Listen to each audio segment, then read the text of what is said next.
Saul told his son Jonathan and all the attendants to kill David.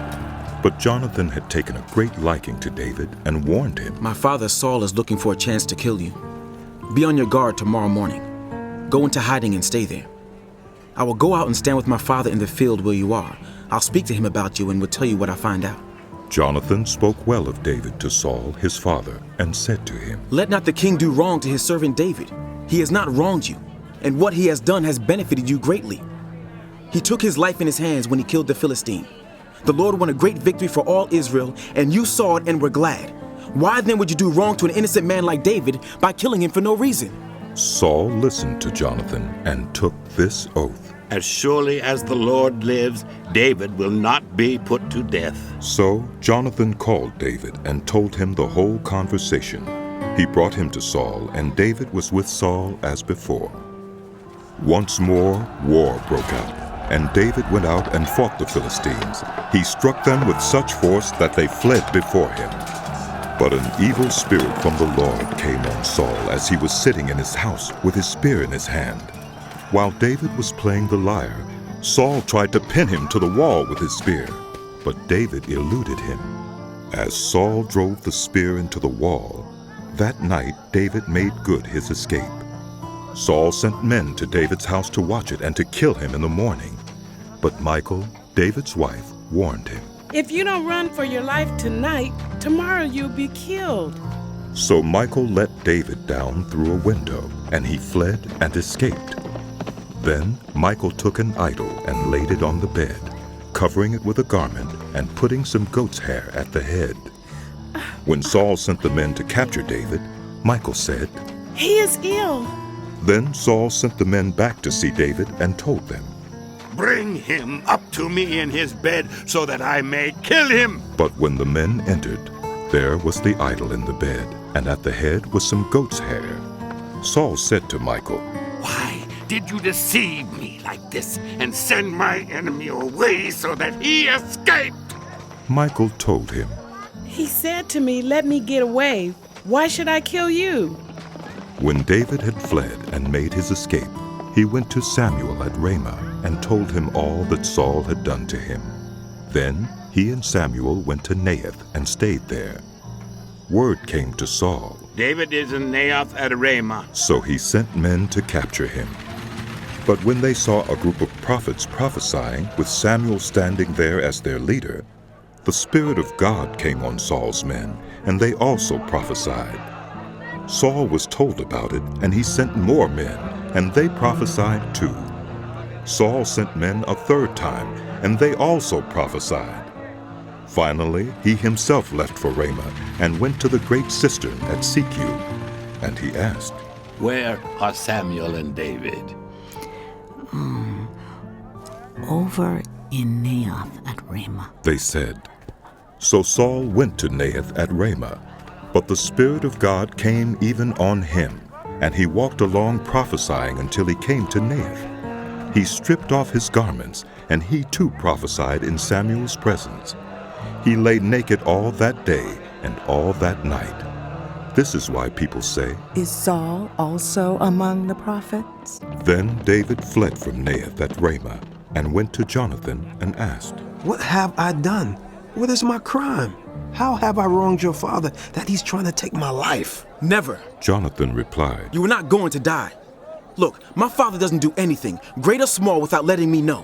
Why would he hide this from me? It isn't so. But David took an oath and said, Your father knows very well that I have found favor in your eyes.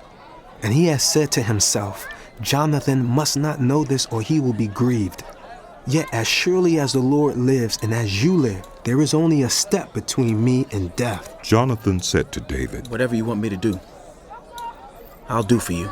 So David said, Look, tomorrow is the new moon feast, and I am supposed to dine with the king. But let me go and hide in a field until the evening of the day after tomorrow. If your father misses me at all, tell him David earnestly asked my permission to hurry to Bethlehem, his hometown, because an annual sacrifice is being made there for his whole clan. If he says, very well, then your servant is safe. But if he loses his temper, you can be sure that he is determined to harm me.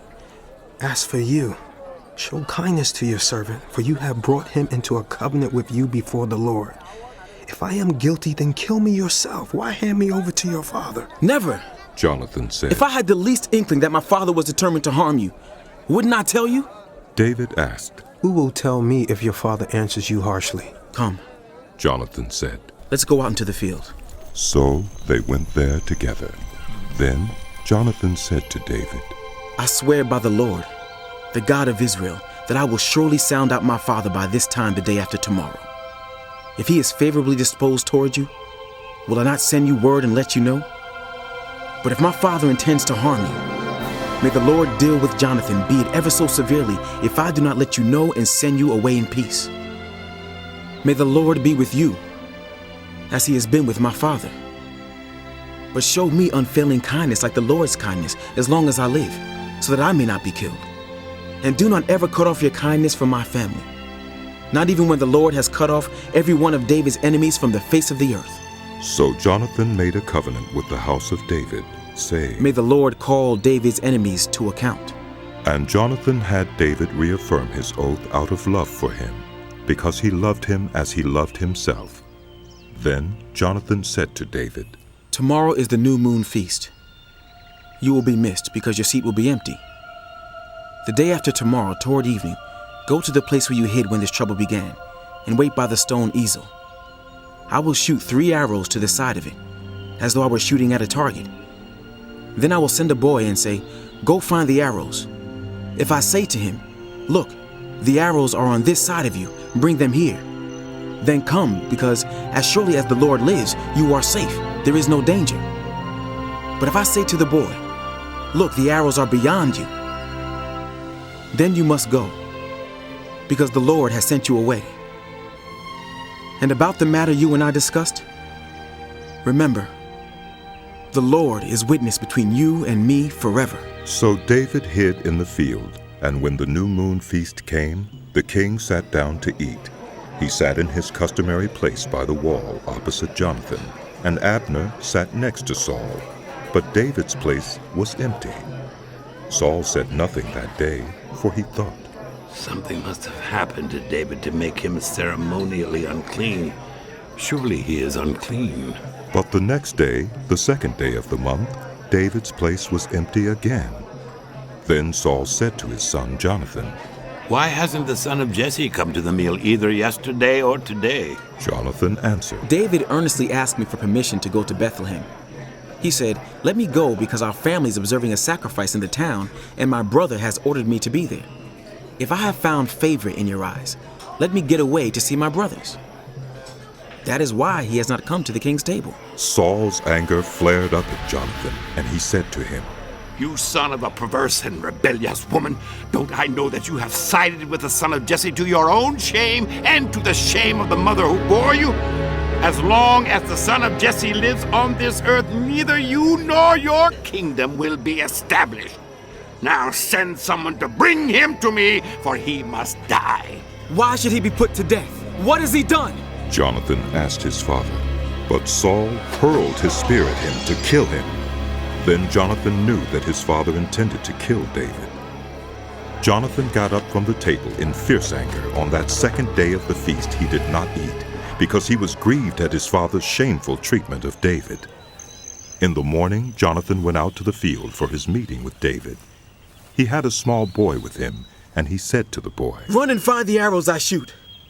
As the boy ran, he shot an arrow beyond him. When the boy came to the place where Jonathan's arrow had fallen, Jonathan called out after him, Isn't the arrow beyond you? Then he shouted, Hurry, go quickly. Don't stop. The boy picked up the arrow and returned to his master. The boy knew nothing about all this. Only Jonathan and David knew. Then Jonathan gave his weapons to the boy and said, Go, carry them back to town. After the boy had gone, David got up from the south side of the stone and bowed down before Jonathan 3 times with his face to the ground. Then they kissed each other and wept together. But David wept the most. Jonathan said to David, Go in peace, for we have sworn friendship with each other in the name of the Lord.